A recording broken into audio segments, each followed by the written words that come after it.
नमस्कार, कैपिटल दर्पण न्यूज देख रहे हैं आप और मैं हूं आपके साथ गुंजन। रुक करते हैं आज की बड़ी खबरों पर।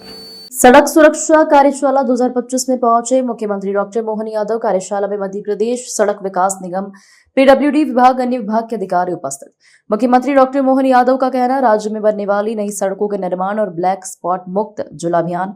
आयोजित कार्यशाला में अफसरों ने भविष्य की दिशा तय की। कार्यशाला में कहा गया कि आधुनिक तकनीक और आईआईटी के अनुभवों के आधार पर सड़क सुरक्षा योजनाओं को क्रियान्वित कर मानव दुर्घटनाओं और जनहानि को न्यूनतम किया जाए।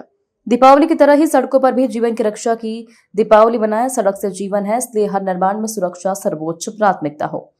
राज्य में फिलहाल लगभग 9,000 किलोमीटर राष्ट्रीय राजमार्ग और 11,000 किलोमीटर राज्य राजमार्ग है। आने वाले समय में इन मार्गों पर सुरक्षा प्रबंधन, हेल्थ रिस्पांस और प्रशासनिक समन्वय को और मजबूत किया जाएगा। विभाग द्वारा सड़कों पर जनहानि को रोकने के लिए नई तकनीक का उपयोग करते हुए राष्ट्रीय राजमार्ग हो, राज्य के राजमार्ग हो, सड़कों के अंदर होने वाली दुर्घटना को रोकते हुए सड़क की सुरक्षा के आधार पर आईआईटी मद्रास के साथ मध्य प्रदेश सरकार ने भी एमओयू किया, एनजीओ को भी जोड़ा और नई नवाचार के आधार पर सड़कों का निर्माण भी हो, लेकिन जनहानि कम से कम हो।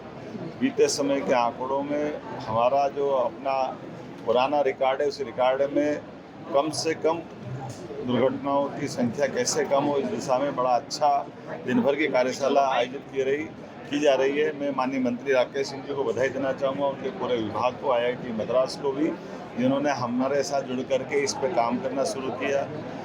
हमारा लोक निर्माण विभाग बहुत सारे नवाचार अलग अलग क्षेत्रों में कर रहा है।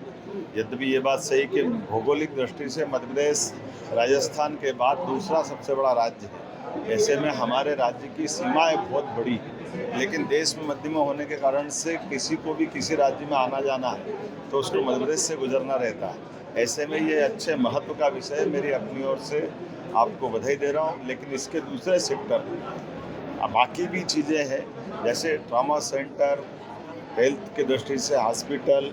वैसे जानकारी के लिए एयर एम्बुलेंस भी हमारे अपने राज्य में, देश के अंदर ये सबसे पहला नवाचार है। दुर्घटना में सही समय पर सबसे पहले व्यक्ति को हॉस्पिटल पहुंचा दें, तो हमने न केवल एयर एम्बुलेंस बल्कि राहगीर योजना भी लागू की है, जिसमें जो घटना के आधार पर व्यक्ति को, घायल को पहुंचाएंगे तो 25,000 रुपया, पहुंचाने वालों को भी 1 घंटे के अंदर जान बचाने पे देने की योजना है। साथ ही साथ 1.5 लाख तक की जो भारत सरकार की स्कीम, उसको भी लागू करके हमारे लिए व्यक्ति की जान ज़्यादा जरूरी है। ये अच्छा प्रयोग है। एक जानकारी और, अब यहाँ से मैं सीधा राजा राम के ओरछा धाम पे जा रहा हूँ। पर्यटन विकास निगम और अन्य विभागों ने मिलकर के हमारा भगवान श्री राम का राजा स्वरूप वाला ये जो देवस्थान है, ये वाकई अद्भुत है। दीपावली के पूर्व हम राजा राम लोक की लोकार्पण के अवसर पर धार्मिक पर्यटन के साथ आस्था के इस प्रतीक को और 4 चांद लगाने के योजना पे काम कर रहे हैं। चित्रकूट, ओरछा, ऐसे कई पवित्र धाम है भगवान राम के जीवन से जुड़े हुए। ऐसे प्रत्येक स्थान पे हमारी सरकार काम कर रही है। हमारे अपने 13 देवस्थान जहाँ विविध प्रकार के धार्मिक हमारी आस्था के केंद्र हैं, उन सबको जोड़कर हम काम कर रहे हैं। मेरी अपनी ओर से प्रदेशवासियों को बधाई। आज की खबर में इतना ही। बने रहिए हमारे साथ कैपिटल दर्पण न्यूज पर। नमस्कार।